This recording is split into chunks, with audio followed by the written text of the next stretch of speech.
जिंदगी से हारे हुए युवाओं के लिए एक प्रेरणा है मोहाली के रहने वाले राकेश रिक्की, जो 70% से ज़्यादा जल जाने के बाद भी जिंदगी और मौत से लड़ने के बाद आज खुद उन लोगों के लिए मिसाल बनकर उभरे हैं। सन 2011 में कुछ गुंडा तत्वों द्वारा उन पर तेजाब से हमला कर दिया गया था, जिसके बाद उनका शरीर लगभग 70% से ज़्यादा जल गया।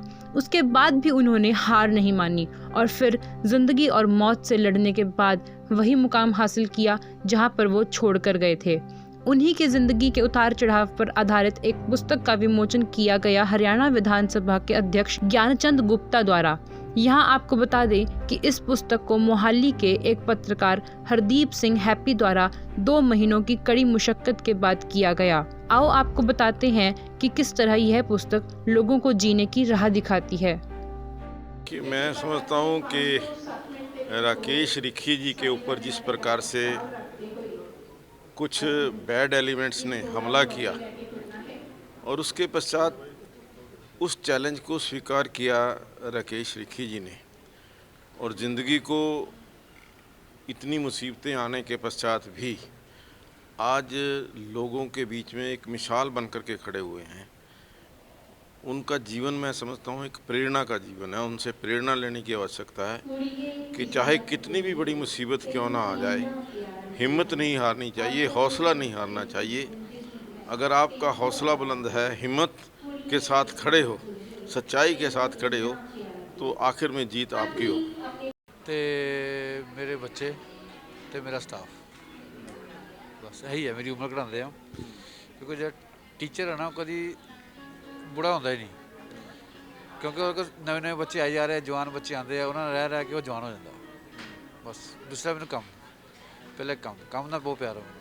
कभी एक्सपैक्ट किया कि एक बुक लिखी जाऊगी ਤੁਹਾਡੇ ਤੇ? कभी सोचा सी कि इस तरीके ਦੇ ਨਾਲ ਵੀ ਜੋ ਹਾਦਸਾ ਇੱਕ ਤਾਂ ਵਾਪਰਿਆ ਉਹ ਤਾਂ ਬੜਾ ਦੁਖਦਾਈ ਸੀ, ਉਸ ਤੋਂ ਬਾਅਦ ਐਵੇਂ ਜੀ ਇੱਕ ਬੁੱਕ ਲਿਖੀ ਜਾਊਗੀ। ਵੱਡੇ ਵੱਡੇ ਮਤਲਬ ਜਿਹੜੇ ਸੀਨੀਅਰ ਜਰਨਲਿਸਟ ਆ ਤੁਹਾਨੂੰ ਅਵਾਰਡ ਦਵਾਉਣ ਦੀ ਗੱਲ ਕਰਦੇ ਪਏ ਨੇ। ਵੈਸੇ ਤਾਂ ਤੁਹਾਨੂੰ ਮਿਲੇ ਵੀ ਆ ਕਈ ਅਵਾਰਡ, ਪਰ ਜਿਹੜੇ ਭਾਰਤ ਸਰਕਾਰ ਵੱਲੋਂ ਅਵਾਰਡ ਦਿੱਤੇ ਜਾਂਦੇ ਨੇ ਉਹ ਦਵਾਉਣ ਦੀ ਗੱਲ ਕਰਦੇ ਪਏ। ਇਹ ਤਾਂ ਕਦੀ ਨਹੀਂ ਸੋਚਿਆ ਸੀ। ਇਹ ਤਾਂ ਬਸ ਹੈਪੀ ਇਹੀ ਕਰ ਗਏ ਬਸ।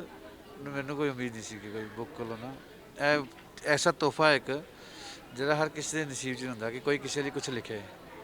ਅੱਜ ਕੱਲ੍ਹ 2 ਲਾਈਨਾਂ ਲਿਖਦਾ ਤੇ ਹੈਪੀ ਨੇ ਤੇ ਪੂਰੀ ਬੁੱਕ ਲਿਖਤੀ। ਇਹ ਚੀਜ਼ ਕੀ ਹੁਣ ਮਨ ਦੇ ਵਿੱਚ ਕੀ ਚੱਲਦਾ ਪਿਆ, ਕੀ ਸੋਚਦੇ ਪਿਓ, ਕਿਸ ਤਰ੍ਹਾਂ ਦਾ ਮਹਿਸੂਸ ਹੋ ਰਿਹਾ? ਵੈਸੇ ਤਾਂ ਬਹੁਤ ਵਧੀਆ ਹੀ ਮਹਿਸੂਸ ਹੋ ਰਿਹਾ ਨਾ, ਤੇ ਕੀ ਚੱਲਦਾ ਪਿਆ ਹੁਣ ਮਨ ਦੇ ਵਿੱਚ? ਮੇਰੇ ਮਨ 'ਚ ਇਹ ਚੱਲ ਰਿਹਾ ਕਿ ਬਈ ਪਹਿਲੇ ਮੈਂ ਸਿਰਫ ਕੁਛ ਪੈਸੇ ਕਮਾਉਂਦਾ ਸੀ, ਹੁਣ मैं दुनिया कमा ली, रिश्ते कमा ले, बहुत रिश्ते हैं इस टाइम। बस रिश्ते कमा ले, बस पैसा तो खत्म हो जाना एकदम, रिश्ते नहीं खत्म होते। ਅੱਜ 2011 ਦਾ ਵਾਕਿਆ ਹੈ, ਤਕਰੀਬਨ 9 ਸਾਲ ਹੋ ਗਏ ਨੇ। ਕਿਸ ਤਰ੍ਹਾਂ ਦਾ ਤੁਹਾਡਾ ਪੀਰੀਅਡ ਰਿਹਾ? ਕਿਸ ਤਰ੍ਹਾਂ ਦੀ ਜ਼ਿੰਦਗੀ ਰਹੀ? ਕਿਸ ਤਰ੍ਹਾਂ ਉਤਾਰ ਚੜਾਅ ਆਉਂਦੇ ਰਹੇ? ਕਿਉਂਕਿ ਆਬਵੀਅਸ ਹੈ ਜੇ ਬਿਜ਼ਨਸ ਦੇ ਵਿੱਚ ਵੀ ਕਾਫੀ ਜਿਹੜਾ ਲਾਸ ਵੀ ਹੋਇਆ ਹੋਣਾ। किस तरह का रहा ਤੁਹਾਡਾ ਸਾਰਾ ਪੀਰੀਅਡ 9 ਸਾਲਾਂ ਦਾ? दिन मुश्किल ਨਾਲ निकलता, साल आराम ਨਾਲ निकल गए।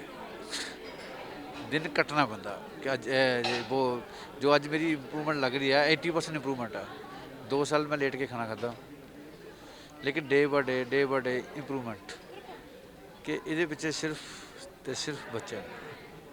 बच्चे वाइफ, परिवार, माँ बाप, कंपनी ਨੂੰ ਬਹੁਤ ਵੱਡਾ ਸ਼੍ਰੇਅ ਦਿੱਤਾ ਤੁਸੀਂ। ਤੁਹਾਡੀ ਮਸ਼ੂਕਾ ਜਿਵੇਂ ਤੁਸੀਂ ਪ੍ਰੇਮਿਕਾ ਕਿਹਾ, बस इस तो ऊपर कुछ नहीं वाली कंपनी है तो मैं जिंदा। मैंने डॉक्टर नहीं बचा पाए, सब कुछ दवाइयाँ नहीं, सिर्फ कंपनी दुआवां तो है ही, दुआवां के बिना तो कुछ हो ही नहीं सकता ना।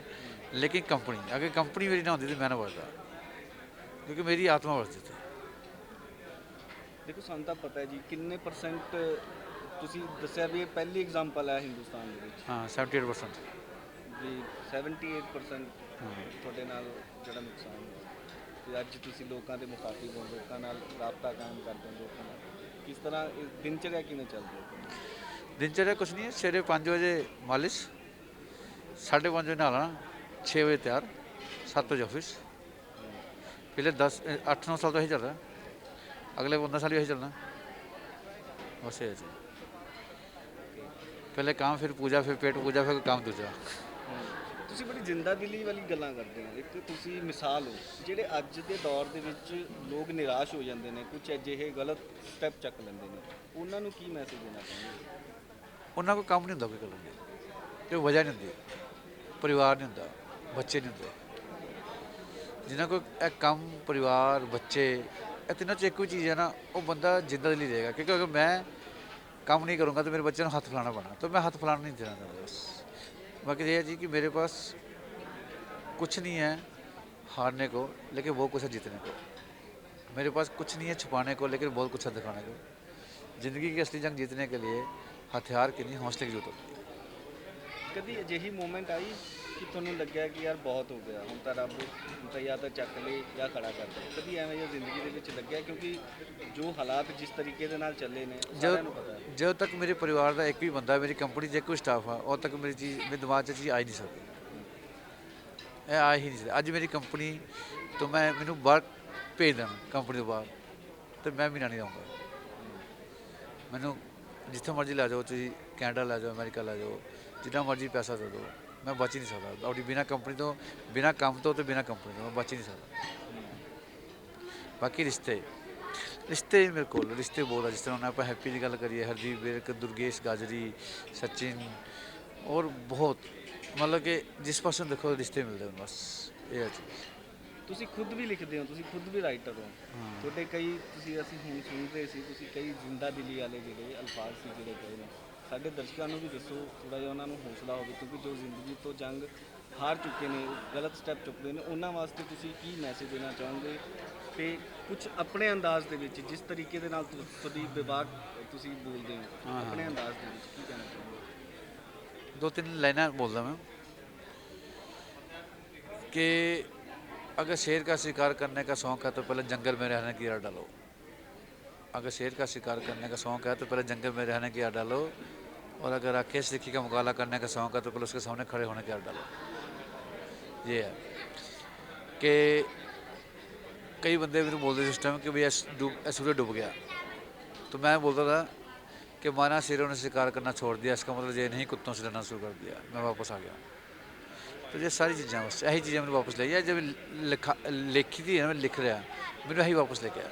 अपने आप मोटिवेट करना, सेल्फ मोटिवेट करना कि वापस आना, वापस आना, वापस आना। कि मैं फिल्मों में हीरो तो नहीं बन पाया, लेकिन अपने बच्चों का हीरो बन गया। मैं मिल्खा की संग तरह दौड़ तो नहीं पाया, लेकिन बच्चों के लिए सुबह रोज़ दौड़ता हूँ मैं। ठीक है, तो ये है। बस एक दुआ करता हूँ रोज़ मैं माता को, अपने मानता हूँ जो भगवान को, मैं चिंतपूर्णी माता को, कि माता रानी मेरे माँ बाप को उनका बेटा वापस कर दे, मेरी बीवी को उनका पति वापस कर दे, और मेरे बच्चों को उनका वही बाप वापस कर दे, मेरी बहनों को उनका भाई वापस कर दे। बस ये।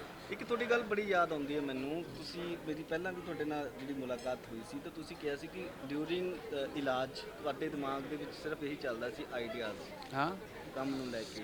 हाँ ਕਿਸ ਤਰੀਕੇ ਦੇ ਨਾਲ ये मेरा ऑपरेशन हुआ, जब आई चाहिए थी मेरी 4 घंटे का ऑपरेशन था, तो मैं ऐसे बिल्कुल था, तो डॉक्टर ने बोला था हिलना नहीं है। तो उस टाइम पे मैंने एक नया IT का प्लान कर रहा था मैं अपनी कंपनी का, तो मैंने पूरी कंपनी प्लान कर ली बस। तो हार्डवेयर से काम नहीं होता। हार्डवेयर ये हाथ हो गए हमारे, आँखें होगी, ये टांगे होगी, ये जुबान, ये हार्डवेयर है।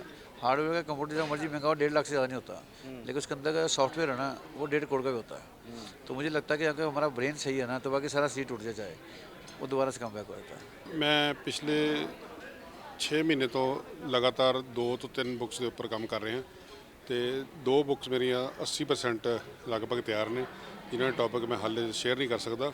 ਪਰ ਜਦੋਂ ਮੈਂ ਰਾਕੇਸ਼ ਜੀ ਦੇ ਬਾਰੇ 2011 ਦੀ ਘਟਨਾ ਬਾਰੇ ਸੁਣਿਆ ਹੈ ਨਾ, ਜਦੋਂ ਮੈਂ ਇੱਥੇ ਮੋਹਾਲੀ ਆਇਆ ਸੀ ਖੰਨੇ ਤੋਂ, ਹੈ ਨਾ, ਤੇ ਉਦੋਂ ਥੋੜ੍ਹੇ ਦੇਰ ਹੋਈ ਸੀ ਮੈਨੂੰ, ਥੋੜ੍ਹੇ ਸਾਲ ਹੋਏ ਸੀ, 2007 ਦੇ ਵਿੱਚ ਮੈਂ ਤਾਂ ਆ ਗਿਆ ਸੀ।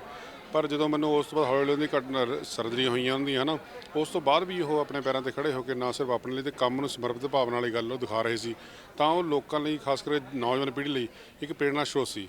ਤਾਂ ਫਿਰ ਉਸੇ ਪ੍ਰੇਰਨਾ ਨੂੰ ਮੈਂ ਧਿਆਨ 'ਚ ਰੱਖ ਕੇ ਸੰਘਰਸ਼ ਦੀ ਇੱਕ ਪ੍ਰੇਰਨਾ ਦਾ ਗਾਥਾ ਲਿਖਣ ਦਾ ਉਸੇ ਵੇਲੇ ਮੈਂ ਮਨ 'ਚ ਵਿਚਾਰ ਬਣਾ ਲਿਆ, ਅੱਜ ਤੋਂ 6 ਮਹੀਨੇ ਪਹਿਲਾਂ, ਹੈ ਨਾ। ਅਤੇ ਫਿਰ ਮੈਂ ਦੋਨੇ ਕਿਤਾਬਾਂ ਨੂੰ ਸਾਈਡ 'ਤੇ ਰੱਖ ਕੇ, ਉਹਨਾਂ ਦੇ ਕੰਮ ਨੂੰ ਸਾਈਡ 'ਤੇ ਰੱਖ ਕੇ ਸਿਰਫ ਅਤੇ ਸਿਰਫ ਲਗਾਤਾਰ ਇਹਨਾਂ ਦੀ ਬੁੱਕ ਲਿਖਣ ਦੇ ਪ੍ਰਬੰਧ ਬਣਾਇਆ। ਅਤੇ ਪਿਛਲੇ 2 ਮਹੀਨੇ ਤੋਂ ਤਾਂ ਲਗਾਤਾਰ ਮੈਂ ਦਿਨ ਰਾਤ ਇੱਕ ਕਰਕੇ ਇਸ ਕੰਮ ਨੂੰ ਸਿਰੇ ਚੜ੍ਹਿਆ। ਸੰਘਰਸ਼ ਦੀ ਇੱਕ ਪ੍ਰੇਰਨਾ ਰੱਖਦਾ ਇਹ ਅੱਜ ਅਸੀਂ ਪੰਜਾਬੀ ਰੂਪਾਂਤਰਨ ਜਿਹੜਾ ਹੈਗਾ ਪੰਜਾਬੀ ਲੈਂਗੁਏਜ ਦੇ ਵਿੱਚ ਇਹ ਰਿਲੀਜ਼ ਕੀਤੀ ਹੈ। ਆਪਣੇ ਗਿਆਨ ਚੰਦ ਗੁਪਤਾ ਜੀ ਸਪੀਕਰ ਹਰਿਆਣਾ ਵਿਧਾਨ ਸਭਾ ਨੇ, ਤੇ ਪਰ ਅਸੀਂ ਆਉਣ ਵਾਲੇ 2 ਮਹੀਨੇ ਦੇ ਵਿੱਚ ਇਹਨਾਂ ਦੀ ਹਿੰਦੀ ਲੈਂਗੁਏਜ ਅਤੇ ਇੰਗਲਿਸ਼ ਦੇ ਵਿੱਚ ਲੱਥਾ ਕਰਕੇ ਉਸ ਲੈਂਗੁਏਜ ਦੇ ਪਾਠਕਾਂ ਨੂੰ ਤੱਕ ਵੀ ਇਹ ਪਹੁੰਚਾਵਾਂਗੇ। ਪ੍ਰਦੀਪ ਜੀ, ਕਿਵੇਂ 2 ਮਹੀਨੇ ਕਿਸ ਤਰੀਕੇ ਦੇ ਨਾਲ ਸਟੋਰੀ ਦੇ ਉੱਤੇ ਤੁਸੀਂ ਵਰਕ ਕੀਤਾ, ਕਿਵੇਂ ਚੱਲ ਰਹਿੰਦੀ ਸੀ ਮੈਂ ਦਿਨਚਰਿਆ? ਸਭ ਤੋਂ ਪਹਿਲਾਂ ਤਾਂ ਇਹਨਾਂ ਦੇ ਜਿਹੜੇ ਸਿਪੇ ਸਲਾਰ ਨੇ 2 ਤੋਂ 3 ਕੈਲਾਸ਼ ਕਾਂਤ ਸੇਠੀ, ਹੇਮੰਤ ਜੀ ਹੈ ਨਾ, ਅਨਿਲ ਜੀ ਤੇ ਦਲਵੀਰ ਜੀ ਹੈ ਨਾ, ਤੇ ਇਹਨਾਂ ਨੂੰ ਜਦੋਂ ਮੈਂ ਮਿਲਦਾ ਸੀਗਾ ਤਾਂ ਰੂਟੀਨ ਦੇ ਵਿੱਚ ਭਈਆ ਨੂੰ ਚਾਹੇ ਮਿਲਦਾ, ਜਿਹਨੂੰ ਰਕੇਸ਼ ਕੁਮਾਰ ਜੀ ਹੈਗੇ ਆਪਣੇ, ਜਿਹਨੂੰ ਸਾਰੇ ਪਿਆਰ ਨਾਲ ਤੇ ਸਤਿਕਾਰ ਦੇ ਵਿੱਚ ਸਿਰਫ ਭਈਆ ਕਹਿਣਾ ਹੀ ਪਸੰਦ ਕਰਦੇ ਨੇ। ਜਦੋਂ ਮੈਂ ਉਹਨਾਂ ਨੂੰ ਮਿਲਿਆ ਤਾਂ ਮੇਰੀ ਵਾਰ-ਵਾਰ ਇਹੀ ਗੱਲ ਹੁੰਦੀ ਸੀ ਵੀ ਹਾਂ ਵੀ ਦੱਸੋ ਉਹਨਾਂ ਬਾਰੇ ਦੱਸੋ। ਉਹ ਤਾਂ ਬਹੁਤ ਘੱਟ ਦੱਸਦੇ ਸੀ ਤੇ ਮੈਨੂੰ ਬਾਹਰੋਂ ਵੀ ਪਤਾ ਲੱਗਦਾ ਸੀਗਾ, ਪਰ ਜਦੋਂ ਉਹਨਾਂ ਦੀ ਦੇਖਿਆ ਵੀ ਜਦੋਂ ਸਵੇਰੇ 7 ਵਜੇ ਆਪਣੇ ਕੰਮ ਤੇ ਸ਼ੁਰੂ ਹੋ ਜਾਂਦੇ ਨੇ ਹੈ ਨਾ, ਡਾਇਰੈਕਸ਼ਨਸ ਦੇ ਕੇ ਆਪਣੇ ਮੁਲਾਜ਼ਮਾਂ ਨੂੰ, ਫਿਰ ਸ਼ਾਮ ਨੂੰ ਫਿਰ ਉਹ 6 ਵਜੇ ਘਰ ਨਿਕਲਦੇ ਨੇ, ਤੇ ਜਾਣੀ ਕੰਮ ਨੂੰ ਸਮਰਪਿਤ ਭਾਵਨਾ ਵਾਲੀ ਗੱਲ ਉਹਨੇ ਬਾਰ-ਬਾਰ ਮੈਂ ਉਹੀ ਗੱਲ ਕਹੂੰਗਾ ਵੀ ਕੰਮ ਨੂੰ ਸਮਰਪਿਤ ਭਾਵਨਾ ਨਾਲ ਆਪਣੀ ਕੰਪਨੀ ਦੇ ਲਈ, ਆਪਣੇ ਲੋਕਾਂ ਦੇ ਲਈ। ਤੇ ਮੈਨੂੰ ਇਹ ਵੀ ਪਤਾ ਲੱਗਿਆ ਵੀ ਸਮਾਜ ਸੇਵਾ ਦੇ ਵਿੱਚ ਜਿੰਨਾ ਉਹਨਾਂ ਦੀ ਕਰਨਾ ਹੈਗੀ ਆ ਤਾਂ ਉਹਨੂੰ ਕੋਈ ਆਪਾਂ ਸ਼ਬਦਾਂ 'ਚ ਬਿਆਨ ਨਹੀਂ ਕਰ ਸਕਦੇ। ਨਾ ਸਿਰਫ ਹਿੰਦੂ ਧਰਮ ਵਾਸਤੇ, ਸਿੱਖ ਧਰਮ ਵਾਸਤੇ, ਜੋ ਬੈਨੀਆਂ ਵਾਸਤੇ, ਬੋਧੀਆਂ ਵਾਸਤੇ, ਉਹਨਾਂ ਨੇ ਹਰੇਕ ਧਰਮ ਵਾਸਤੇ, ਹਰੇਕ ਧਰਮ ਸਥਾਨ ਵਾਸਤੇ ਇੰਨਾ ਕੁਛ ਕੀਤਾ ਜਿਹਨੂੰ ਆਪਾਂ ਇੱਥੇ ਦੱਸ ਨਹੀਂ ਸਕਦੇ। ਮੈਂ ਜਿੰਨਾ ਕੁ ਮੈਂ ਰਕੇਸ਼ ਰਿੱਖੀ ਨੂੰ ਜਾਣਦਾ, ਉਹ ਸਮਾਜ ਸੇਵੀ ਵੀ ਬਹੁਤ ਵੱਡੇ ਨੇ, ਕਿਉਂਕਿ ਉਹਨਾਂ ਨੇ ਜਿਹੜੇ ਉਹਨਾਂ ਨੂੰ ਪੈਸਾ ਮਿਲਿਆ ਸੀ, ਜੋ ਕੇਸ ਜਿੱਤੇ ਨੇ, ਜਿਹੜਾ ਬਿਲਕੁਲ, ਪੈਸਾ ਬਿਲਕੁਲ, ਮਿਲਿਆ ਸੀ, ਉਹ ਉਹਨਾਂ ਨੇ ਜਿਹੜੀਆਂ ਮਹਿਲਾਵਾਂ ਦਾ ਸ਼ੋਸ਼ਣ ਹੁੰਦਾ ਹੈ, ਕਿਸ ਤਰੀਕੇ ਨਾਲ ਉਹਨਾਂ ਨੂੰ ਦਾਨ ਕਰਦੇ। ਤੁਹਾਨੂੰ ਕੀ ਲੱਗਦਾ ਅੱਜ ਦੇ ਦੌਰ ਦੇ ਵਿੱਚ ਕਿੰਨਾ ਕੁ % ਅਜਿਹੇ ਲੋਕ ਹੈਗੇ ਨੇ ਵੀ ਕਿਸ ਤਰੀਕੇ ਦੇ ਵੱਲ ਜਾਂਦੀ ਪਈ ਹੈ ਅੱਜ ਦੇ ਸਮੇਂ ਦੀ ਜੇ ਗੱਲ ਕਰੀਏ, ਕਿਉਂਕਿ ਲੋਕ ਇੰਨੀ ਭੇਡ ਚਾਲ ਹੋ ਗਈ ਹੈ ਅੱਜ ਦੇ ਦੌਰ ਦੇ ਵਿੱਚ ਵੀ ਲੋਕੀ ਪੈਸੇ ਵਿੱਚ ਹੀ ਭੱਜੀ ਜਾਂਦੇ, ਸਮਾਜ ਸੇਵੀ ਤਾਂ ਬੜੀ ਦੂਰ ਦੀ ਗੱਲ ਹੈ। ਦੇਖੋ ਪੈਸੇ ਦੀ ਦੌੜ ਤਾਂ ਹਰ ਦੇ ਵਿੱਚ ਆ, ਕਿਉਂਕਿ ਪੈਸਾ ਪ੍ਰਧਾਨ ਸਮਾਜ, ਆਪਾਂ ਪਹਿਲਾਂ ਮਰਦ ਪ੍ਰਧਾਨ ਸਮਾਜ ਕਰਦੇ, ਪੈਸਾ ਪ੍ਰਧਾਨ ਸਮਾਜ ਆ। ਜੇ ਪੈਸੇ ਦੀ ਗੱਲ ਕਰਦੇ ਆ ਤਾਂ ਹਰੇਕ ਨੂੰ ਲੱਗਦਾ ਵੀ ਅਸੀਂ ਰੋਜੀ ਚੁਣਨੇ ਆ, ਪਰ ਉਹ ਪੈਸੇ ਦੇ ਲਾਲ ਦੇ ਵਿੱਚ ਇੰਨਾ ਇਸ ਮੋਹ ਦੇ ਵਿੱਚ ਫਸ ਜਾਂਦਾ ਕਿ ਉਹਨੂੰ ਆਪਾਂ ਤਾਂ ਪੈਂਦਾ, ਉਹਨੂੰ ਰਿਸ਼ਤੇ ਦੀ ਪਰਵਾਹ ਨਹੀਂ ਹੁੰਦੀ। ਪਰ ਜਿਹੜੇ ਰਕੇਸ਼ ਰਿੱਖੀ ਨੇ ਜੋ ਭਈਆ, ਮੈਂ ਅੱਜ ਰਕੇਸ਼ ਜੀ ਨੂੰ ਇਹ ਵਧਾਈ ਦੇਣਾ ਚਾਹੁੰਦਾ ਜਿਹਦੀ ਬੁੱਕ ਰਿਲੀਜ਼ ਹੋਈ ਹੈ ਤੇ ਮੈਂ ਲਿਖਣ ਦੇ ਕਾਬਿਲ ਹੋ ਸਕਿਆ। ਮੈਨੂੰ ਪ੍ਰਮਾਤਮਾ ਨੇ ਸਮਤ ਬਖਸ਼ੀ, ਮੈਂ ਆਪਣੇ ਆਪ ਨੂੰ ਵਡਭਾਗਾ ਸਮਝਦਾ। ਪਰ ਇਹ ਹੈ ਵੀ ਇਸ ਕੰਮ ਆਪਣੇ ਰਿਸ਼ਤਿਆਂ ਨੂੰ ਸਮਰਪਿਤ ਹੋ ਜਾਂਦੇ ਨੇ, ਨਾ ਕਿ ਪੈਸੇ ਨੂੰ। ਪੈਸੇ ਇਹਨਾਂ ਕੋਲ ਹੈਗੇ ਨੇ, ਬਹੁਤ ਨੇ, ਪਰ ਉਸ ਤੋਂ ਵੀ ਵੱਡੀ ਇਹਨਾਂ ਕੋਲ ਰਿਸ਼ਤਿਆਂ ਦੀ ਜਿਹੜੀ ਸੌਗਾਤ ਆ ਪ੍ਰਮਾਤਮਾ ਦਿੱਤੀ ਇਹਨਾਂ ਨੂੰ। ਗੱਲ ਤੇ ਥਾਂ ਤੇ ਉੱਪਰ ਰਿਸ਼ਤਾ, ਕੈਨੇਡਾ ਹੋਵੇ, ਅਮਰੀਕਾ ਹੋਵੇ, ਚਾਹੇ ਬੰਬੇ ਹੋਵੇ, ਚਾਹੇ ਮੋਹਾਲੀ ਹੋਵੇ, ਚਾਹੇ ਪੰਜਾਬ ਹੋਵੇ, ਇਹਨਾਂ ਕੋਲ ਇੰਨੇ ਰਿਸ਼ਤੇ ਨੇ ਤਾਂ ਜਿੱਥੇ ਵੀ ਇਹ ਹੱਥ ਪਾਉਂਦੇ ਨੇ ਉਸ ਤੋਂ ਰਿਸ਼ਤੇ ਹੀ ਰਿਸ਼ਤੇ ਮਿਲਦੇ ਨੇ ਜੀ, ਜੋ ਇਹਨਾਂ ਲਈ 24 ਘੰਟੇ ਖੜ੍ਹੇ ਲਈ ਤਿਆਰ ਹੁੰਦੇ ਨੇ ਜੀ। ਪ੍ਰਦੀਪ ਜੀ, ਜੇ ਗੱਲ ਕੀਤੀ ਜਾਵੇ ਪੱਤਰਕਾਰ, ਜਿਵੇਂ ਹੁਣ ਪੱਤਰਕਾਰ ਦੀ ਜ਼ਿੰਦਗੀ ਬੜੀ ਮਤਲਬ ਭੱਜ ਨੱਠ ਵਾਲੀ ਜ਼ਿੰਦਗੀ ਹੁੰਦੀ ਹੈ, ਖਬਰਾਂ ਤੋਂ ਹੀ ਨਹੀਂ ਫੁਰਸਤ ਮਿਲਦੀ, ਜੇ ਕਿਤਾਬ ਲਿਖਤੀ, ਕਿਵੇਂ ਜਿਹਾ ਮਹਿਸੂਸ ਕਰਦੇ ਹੋ? ਨਹੀਂ, ਬਹੁਤ ਚੰਗਾ ਲੱਗਿਆ ਜੀ ਇਸ ਸੰਘਰਸ਼ਮਈ ਜ਼ਿੰਦਗੀ ਬਾਰੇ ਜਿਹਨਾਂ ਦੀ ਗਾਥਾ ਇਹਨਾਂ ਦੀ ਮੈਂ ਲਿਖ ਸਕਿਆ। ਇਹ ਤਾਂ ਮੈਂ ਆਪਣੇ ਨੂੰ ਮੈਂ ਪਹਿਲਾਂ ਵੀ ਕਹਿ ਚੁੱਕਿਆ, ਮੈਂ ਆਪਣੇ ਨੂੰ ਵਡਭਾਗਾ ਸਮਝਦਾ, ਕਿਉਂਕਿ ਮੈਂ ਜਰਨਲਿਜ਼ਮ ਦੇ ਰੋਜ਼ ਸਾਨੂੰ 10 ਤੋਂ 15 ਖਬਰਾਂ ਦੋ ਸਾਡੇ ਅਖਬਾਰ ਲਈ, ਪੰਜਾਬ ਕੇਸਰੀ ਗਰੁੱਪ ਲਈ ਮੈਂ ਕੰਮ ਕਰਦਾ ਤੇ ਉਹਨਾਂ ਦਾ ਮੈਂ ਪੱਕਾ ਮੁਲਾਜ਼ਮ ਹਾਂ ਤੇ ਉਹਦੇ ਲਈ ਕੰਮ ਕਰਦਾ ਹੈ ਨਾ। ਪਰ ਜਦੋਂ ਮੈਨੂੰ ਇਹਨਾਂ ਦੇ ਸੰਘਰਸ਼ ਬਾਰੇ ਪਤਾ ਲੱਗਾ ਤਾਂ ਮੈਂ ਉਹਨਾਂ ਵਿੱਚੋਂ ਟਾਈਮ ਕੱਢ ਕੇ ਰਾਤਾਂ ਜਾਗ ਕੇ ਮੈਂ ਇਹ ਬੁੱਕ ਲਿਖੀ ਹੈ ਤੇ ਮੈਂ ਆਪਣੇ ਨੂੰ ਵਡਭਾਗਾ ਸਮਝਦਾ। ਫਿਰ ਤੁਹਾਨੂੰ ਬਾਰ ਉਹ ਰਿਪੀਟ ਕਰਦਾ ਜੀ, ਮੈਂ ਆਪਣੇ ਨੂੰ ਬਹੁਤ ਚੰਗਾ ਸਮਝਦਾ, ਮੇਰੇ ਲਈ ਚੰਗੀ ਗੱਲ ਆ ਤੇ ਮੈਂ ਲਿਖਣ ਦੇ ਸਮਰੱਥ ਮੈਨੂੰ ਪ੍ਰਮਾਤਮਾ ਨੇ। ਮਤਲਬ ਜਿਹੜੇ ਲੋਕ ਜ਼ਿੰਦਗੀ ਤੋਂ ਨਿਰਾਸ਼ ਹੋ ਜਾਂਦੇ ਨੇ, ਉਹਨਾਂ ਲਈ ਵੀ ਇੱਕ ਮੈਸੇਜ ਹੈ? ਉਹਨਾਂ ਲਈ ਬਹੁਤ ਵਧੀਆ ਮੈਸੇਜ ਹੈ, ਖਾਸ ਕਰਕੇ ਨੌਜਵਾਨ ਪੀੜ੍ਹੀ ਲਈ। ਉਹਨਾਂ ਨੂੰ ਥੋੜ੍ਹੀ ਜਿਹੀ ਕੋਈ ਸਫਲਤਾ ਮਿਲੀ ਹੈ ਕਿਸੇ ਕੰਮ ਦੇ ਵਿੱਚ, ਨਾਕਾਮ ਹੋ ਜਾਂਦੇ ਨੇ ਤਾਂ ਉਹ ਆਮ ਤੌਰ ਤੇ ਖੁਦਕੁਸ਼ੀਆਂ, ਬਹੁਤ ਜ਼ਿਆਦਾ ਖੁਦਕੁਸ਼ੀਆਂ ਤੋਂ ਵੱਧ ਉਹ ਅੱਜ ਕੱਲ੍ਹ ਨਸ਼ਿਆਂ ਦੇ ਪ੍ਰਭਾਵ ਹੁੰਦਾ। ਖੁਦਕੁਸ਼ੀ ਅੱਜ ਕੱਲ੍ਹ ਬਹੁਤ ਘੱਟ ਗਈ ਹੈ, ਉਹਦੇ ਨਸ਼ਿਆਂ ਦੇ ਬਚ ਜਾਂਦੇ ਨੇ, ਉਹ ਸ਼ਰਾਬ ਪੀਣੀ ਹੈ ਨਾ ਤੇ ਹੋਰ ਨਸ਼ੇ ਕਰਨੇ, ਜਿਹਨਾਂ ਨੂੰ ਲੱਗਦਾ ਵੀ ਇਸ ਨਸ਼ੇ ਤੋਂ ਛੁਟਕਾਰਾ ਮਿਲੇ, ਪਰ ਨਸ਼ੇ ਤੋਂ ਬਾਅਦ ਫਿਰ ਉਹੀ ਨੋਰਮਲ ਲਾਈਫ 'ਚ ਆ ਜਾਂਦੇ ਨੇ, ਫਿਰ ਉਹ ਆਪਣੇ ਖੁਦਕੁਸ਼ੀਆਂ ਨਾਲ ਤੁਰਦੇ ਨੇ, ਜਿਹੜੇ ਕਿ ਬਹੁਤ ਮਾੜੀ ਗੱਲ ਹੈ। ਤੇ ਇਸ ਕਿਤਾਬ ਦੇ ਜ਼ਰੀਏ ਵੀ ਮੈਂ ਕਹੂੰਗਾ ਮੇਰੀ ਕਿਤਾਬ ਹੈ ਤੇ ਇਸ ਇਹਨਾਂ ਦੇ ਸੰਘਰਸ਼ ਦੀ ਜਿਹੜੀ ਲੋਕਾਂ ਤੱਕ ਮੈਂ ਗੱਲ ਮੈਸੇਜ ਪਹੁੰਚਾ ਸਕਿਆ, ਉਸ ਤੋਂ ਲੋਕਾਂ ਨੂੰ ਜ਼ਰੂਰ ਪ੍ਰੇਰਨਾ ਮਿਲੂਗੀ। ਜੇ ਮੈਂ ਆਪਣੇ ਸਾਲ ਦੇ ਵਿੱਚ ਇੱਕ ਜਾਨ ਵੀ ਖੁਦਕੁਸ਼ੀ ਦੀ ਜੇ ਬਚਾ ਸਕਿਆ ਤਾਂ ਮੈਂ ਆਪਣੇ ਆਪ ਨੂੰ ਵਡਭਾਗਾ ਸਮਝਾਂਗਾ। ਅੱਛਾ, ਇਹ ਕਿਤਾਬ ਦਾ ਕੀ ਕ੍ਰਾਈਟੇਰੀਆ ਰਹੇਗਾ, ਕਿਵੇਂ ਮਿਲੇਗੀ, ਕਿਵੇਂ ਦੀ ਪਬਲਿਸਿਟੀ ਹੋਊਗੀ? ਇਹ ਕਿਤਾਬ ਜਿਹੜੀ ਹੈ ਇਹ ਰਿਲੀਜ਼ ਹੋ ਚੁੱਕੀ ਹੈ। ਅੱਜ ਤੁਹਾਨੂੰ ਦੱਸਿਆ ਜਿਵੇਂ ਪਹਿਲਾਂ ਵੀ ਪੰਜਾਬੀ ਦੇ ਵਿੱਚ ਇਹਦਾ ਲੱਥਾ ਹੋ ਕੇ ਪੰਜਾਬੀ ਦੀ ਅੱਜ ਕਿਤਾਬ ਰਿਲੀਜ਼ ਕਰਤੀ। ਆਉਣ ਵਾਲੇ ਥੋੜ੍ਹੇ ਦਿਨਾਂ 'ਚ ਅਸੀਂ ਇੰਗਲਿਸ਼ ਤੇ ਹਿੰਦੀ ਦੇ ਵਿੱਚ ਵੀ ਲੈਂਗੁਏਜ ਰਿਪੀਟ ਕਰਾਂਗੇ। ਸਾਰੀਆਂ ਲਾਇਬ੍ਰੇਰੀਆਂ ਤੇ ਮਿਲੂਗੀ, ਸਕੂਲਾਂ 'ਚ, ਕਾਲਜਾਂ 'ਚ, ਤੇ ਸਾਰੀ ਜਗ੍ਹਾ ਅਸੀਂ ਇਹਨੂੰ ਪਹੁੰਚਾਉਣ ਦੀ ਕੋਸ਼ਿਸ਼ ਕਰਾਂਗੇ। ਕਿੰਨੀ ਕੋਸਟ ਹੋਊਗੀ? ਇਹ 279 ਰੁਪਏ ਰੱਖੀ ਹੈ ਜੀ ਦੋਸਤੋ। 279 ਰੁਪਏ ਕੋਸਟ।